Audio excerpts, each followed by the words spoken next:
If you want, my wife is wanting another set of curtain rods that I made in the other room. What I did, I took a block of wood like this that was fairly thick, and I just drawed a J on them. This is one that's left over from the other one, but you make them whatever height and size you want. Then I drill a hole into it, and I take a screw and screw that into the wall. And this is a large dowel. The other one was about 1 inch, which I couldn't find. This is about 1 1/8 inches. And what I did on the end, you get the center of it.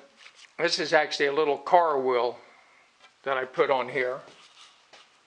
You can either glue them on or screw them on, which I did. And this little wooden ball, I just glued the outer edge on it, because if I ever have something should happen, I don't know what, I can pop that off and unscrew that in and do what I have to do. But she's wanting some more of these made for the other room, so that's what I'm going to be working on. I want to make sure you have this unplugged.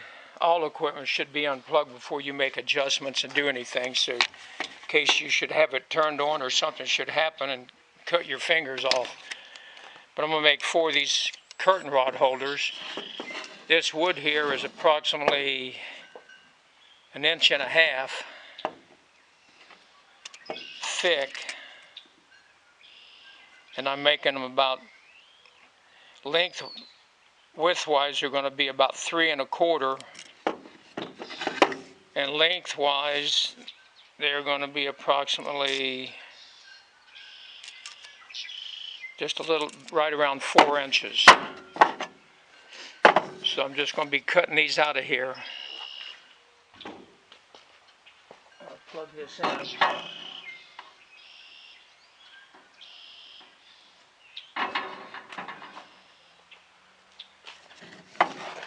Get your height set so it's not too far up.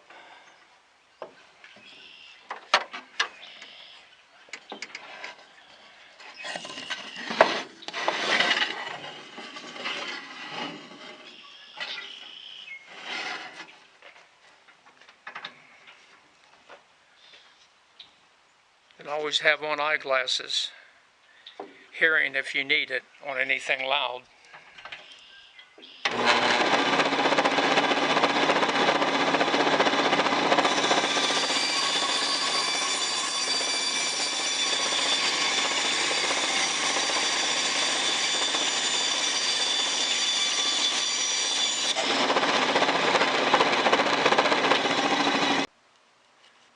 These are the curtain rods and the hangers that match the woodwork real well. And not hard to make.